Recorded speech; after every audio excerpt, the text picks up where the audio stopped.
Hello, and thank you so much for joining us again. We're talking about the local church this month, and this next lesson is going to be dealing with conflict. Last week, we talked about the church being God's family and also seeing the church full and complete. And I think it's normal to have conflict at the church that we're a part of, just like it's normal for any family to have conflict. We always will say there is no perfect church or there is no perfect family.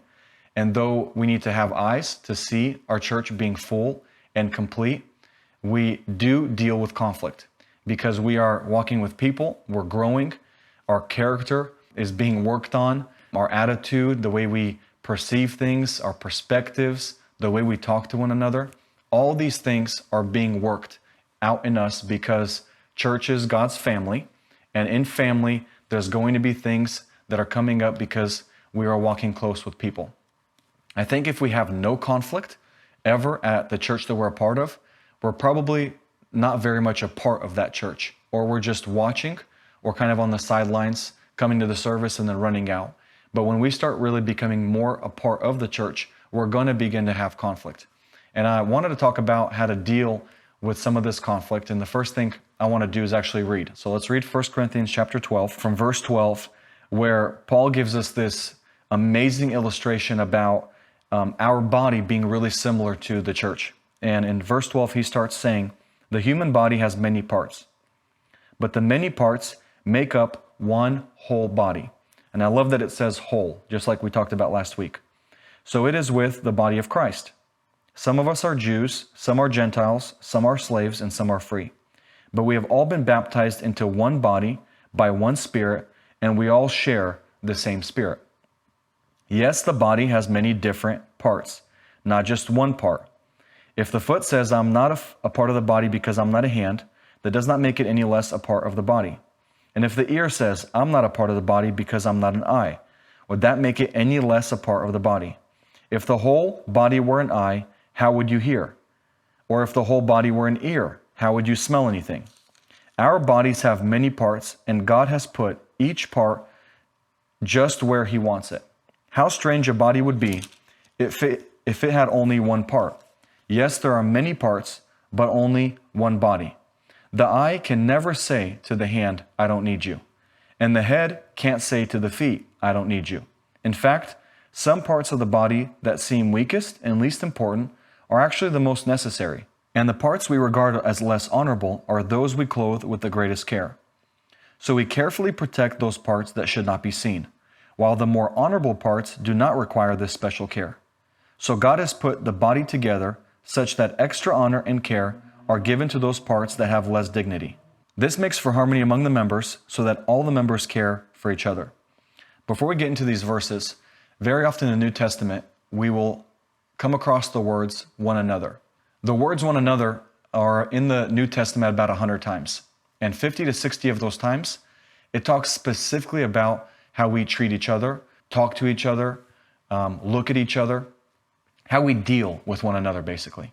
It's amazing that we have to be a part of a local church to even fulfill these 100 appearances of one another in the New Testament. Because if we don't have one another, we don't know what it means to carry one another's burdens, to help our neighbor, to look at our neighbor higher than ourselves, to carry the burden of our neighbor. But in the local church, we're going to deal with conflict because we're dealing with one another. And these verses that we have in the New Testament are not just there for any random reason. God knows that when we start walking closer with one another, there's going to be conflict that arises.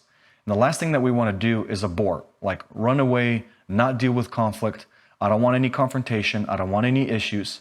But it's the beauty of a true family, is that when conflict arises, God in His Word has already prepared us to teach us and help us and encourage us on how to properly deal with one another. And I think the first thing I want to underline, in Corinthians when we were reading, it says, the eye can never say to the hand, I don't need you. The first thing I want to say is that we can never say to one another that we don't need you. Or if we don't say that, we act that way. We need one another. The eye is needed, the hand is needed, the ear is needed, every single part of the body is needed. Whatever your part is, it's important. And whatever your neighbors or friends or family members' role is, it's also needed. We all need each other. And what's crazy is together we make the body whole. I'm in my place, my neighbor is in his place, and so I need my neighbor, and my neighbor needs me. The next thing is that in verse 23, it says, the parts that we regard as less honorable are those that we clothe with the greatest care. So we carefully protect the parts that should not be seen. There's a lot of parts in our church of people that are, in the background or are behind the scenes, people that are not on stage, people that are not in visible roles, but they're so important to the body. And it's crazy, here it says that those parts are more important than the visible ones. I don't know where I would be if it wasn't for that praying grandma in my church that would always come up to me in such a timely moment and say, I'm praying for you. Don't give up. You're going to make it. It's going to be okay. Those moments, we need them so much. And so the beauty of having one another is that we protect one another. We protect each other. And just like our body, God has made it to protect it from disease, protect it from viruses, protect it from bacteria. When we are in the body and we are shoulder to shoulder, hand in hand with one another, we serve as protection to each other. Sometimes I'll be going through something and my neighbor will be the answer to my prayer in that season. And God puts us in a body that is supposed to protect itself. The last thing in verse 25 it says is that this makes for harmony among the members so that all the members care for each other. Our care for one another is what brings harmony into the place that we're at. If I'm not caring for my neighbor, who then cares for them? If someone's not caring for me, who's supposed to care for me? The place that I'm put into, the body I'm put into, I can resolve conflict by caring, because conflict is now a lack of peace. Conflict is a lack of harmony. Conflict is a lack of care. But when I care, I can resolve that conflict because now through my care, I'm bringing harmony into the place that I'm at. Care for the people that are around you, and you're going to see that there's going to be harmony. Harmony in your team, harmony in your life group, harmony with the people that you're doing life with. Sometimes the closest people at church are the ones that we could have the greatest conflict with, because they see things in us that others do not see. We see things in them that people don't see. We can lash out at one another. We can, say something that we'd later regret. But I think those moments are okay because it shows that we are growing closer together. And now what I can do to resolve those issues is not run from them and hide away, but care for that place that you're at. Care for the people that you're next to. And when as a body, we're all caring, it brings perfect harmony into the body. If you're dealing with any kind of conflict, I just want to encourage you. You need the people that are around you. And you're also called to protect those people around you. It doesn't do you any good to speak against your own people or your own body.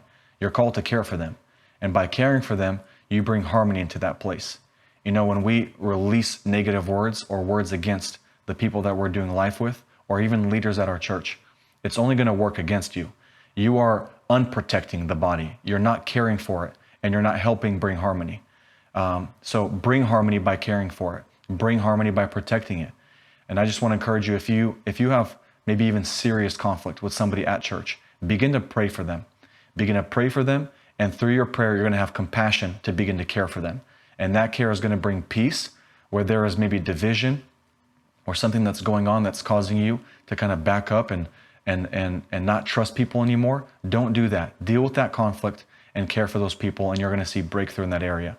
We hope that this encourages you this week, and that conflict would be resolved, that you would not run away from it, but embrace it.